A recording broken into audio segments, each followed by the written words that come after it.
যারা এই সিএম কে সাপোর্ট করছেন তারা একটা কথা মাথায় রাখুন, পলিটিক্স কিন্তু কারোর আপন হয় না। পলিটিক্স এমন একটা জিনিস, দরকার পড়লে নিজের ছেলেকেও খুন করা যায়, আর দরকার পড়লে ছেলে নিজের মাকেও খুন করে দেয়। অনেক বার্নিং এক্সাম্পল আছে। আমার জ্ঞান দেওয়ার মতো দরকার নেই, কেন আমি নেত্রী না যে আমি বড় বড় জ্ঞান দেবো। কিন্তু দয়া করে একটা কথা মনে রাখুন, কাল যদি আপনার ঘরের মেয়ে বউ বোনের সাথে যদি হয় না, কেন যারা রেপিস্ট আছে না তারা কোনো বয়স দেখে না, কিন্তু না রূপ দেখে না জামা কাপড় দেখে, তারা একটাই দেখে ফিজিক্যালি সে মেয়ে, সুতরাং আমার এখন খোরাক চাই। সুতরাং কালকে যদি আপনাদের ফ্যামিলির কারোর সাথে, গড ফরবিড আপনাদের ফ্যামিলির কারোর সাথে যদি হয় না, আপনারা ভাবছেন কি এই সিএম আপনাকে জাস্টিস দেবে?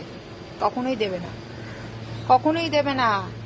পার্থ চ্যাটার্জি, পার্থদা বলতে এক গ্লাস ভাত তো বেশি খেত, যে পার্থ চ্যাটার্জির একদম রেড হ্যান্ডেড সবকিছু ধরা গেল, এখন আর পার্থ চ্যাটার্জিকে চেনে পার্থ চ্যাটার্জিকে? আর একটা কথা বলছি, এখানে যে কত বড় টিচারের প্রফেশন নিয়ে টাকা নিয়ে যে চাকরি দেওয়া হয় তার প্রমাণ আমার কাছে আছে। আমারই পাশের গলিতে একজন আছে যে নিজের ছেলের জন্য 20 লাখ টাকা দিয়ে তাকে একটা স্কুলের টিচারই করিয়ে দিয়েছে।